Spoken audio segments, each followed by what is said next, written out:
प्रातःकालीन स्नेह वंदन आप सबको मेरा प्यार भरा नमस्कार। और आज की कहानी है भगवान बुद्ध के अंतिम भोजन की। बुद्ध का अंतिम दिन, जिस घर में उन्होंने भोजन लिया वह एक गरीब लुहार था। उसका नाम था चंद। उस गरीब लुहार ने बुद्ध को कहा था कि आज मेरे घर भोजन ले ले। वर्षों से मैं प्रतीक्षा करता हूँ, लेकिन डरता हूँ कि कैसे निमंत्रण दूँ, क्योंकि मेरे घर तो साग सब्जी भी नहीं है। तो बुद्ध उसके घर गए तो बिहार के जिस हिस्से में वह रहता था वहाँ का गरीब आदमी आज भी 2500 साल बाद भी कोई बहुत फ़र्क नहीं पड़ गया। बिहार में 2500 साल बाद आज भी कुकुर मुत्ता ही खाता है।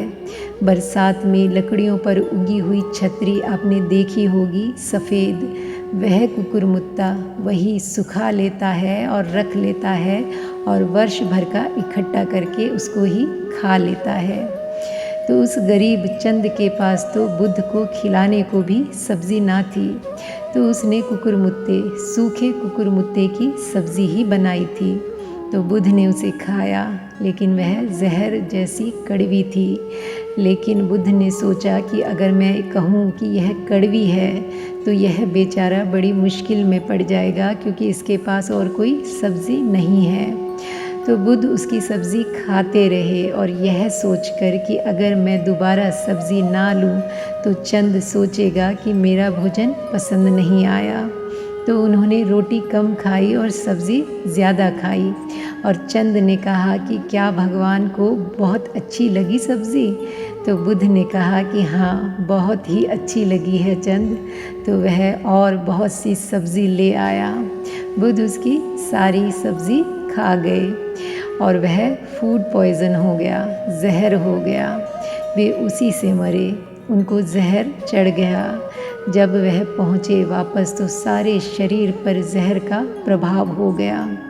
चिकित्सकों ने कहा कि जो सब्ज़ी आपने खाई है उसमें जहर था, आपने रोका क्यों नहीं? तो बुद्ध ने कहा कि मौत तो आने ही वाली थी, लेकिन मौत के लिए प्रेम को रोकता तो हानि ज़्यादा होती। मैंने प्रेम को आने दिया, प्रेम को होने दिया, मौत को स्वीकार कर लिया। हानि कुछ ज़्यादा होने वाली नहीं है, क्योंकि मैं मरने ही वाला हूँ, आज नहीं तो कल, कल नहीं तो परसों।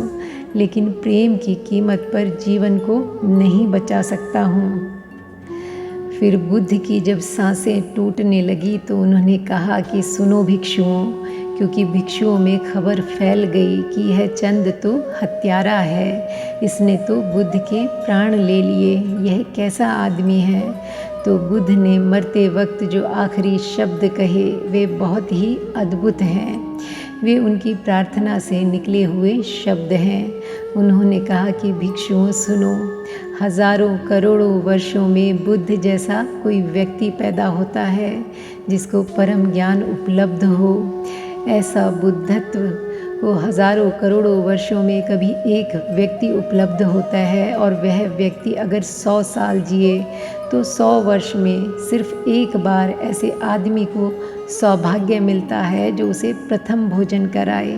वह उसकी माँ होती है, और जो उसे अंतिम भोजन कराए वह भी माँ से कम तो नहीं है।